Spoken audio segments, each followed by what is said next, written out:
Les quasars sont des objets fascinants qui ont été découverts dans les années 1960.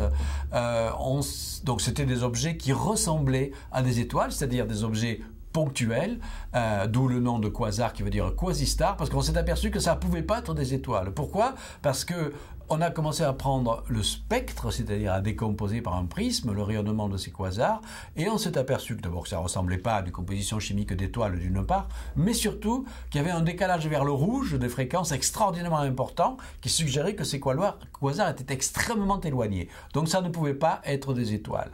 Et pendant quelques années, on s'est dit, mais quels sont ces objets mystérieux? Parce qu'ils sont très brillants, mais ils sont très loin. Ça veut dire qu'ils sont intrinsèquement extraordinairement puissants. En fait, les objets les plus puissants de l'univers.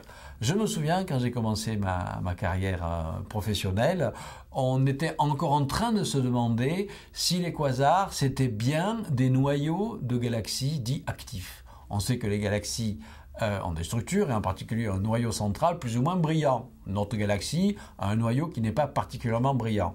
Il se trouve qu'environ une galaxie sur 100 en moyenne a un noyau fantastiquement brillant. Et bien c'est ça que l'on voit dans les quasars. On sait aujourd'hui que les quasars sont des noyaux de galaxies qui sont incroyablement brillants et donc on les voit de très loin.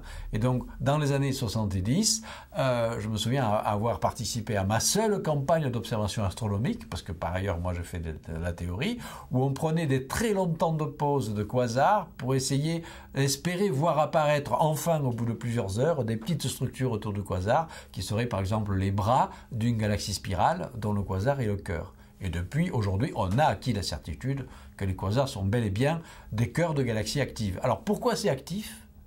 Eh bien parce qu'aujourd'hui, on a un très bon modèle de quasar qui est le modèle du trou noir géant. Le trou noir géant, il est invisible certes, mais qu'est-ce qu'il va faire? Il va attirer la matière qui est autour de lui. Il va attirer des étoiles, il va les casser en morceaux, ça va produire énormément d'énergie. Il est entouré de grands disques de gaz, le gaz va tomber dans le quasar et va émettre également beaucoup d'énergie. Et c'est comme cela qu'aujourd'hui on modélise les quasars, des phénomènes liés à des trous noirs géants qui produisent en fait une énergie sortante par la matière qui tombe dedans en grande quantité, une énergie phénoménale. On estime que l'équivalent de plusieurs masses solaires tombe chaque année dans un trou noir géant pour expliquer l'énergie produite par ces quasars.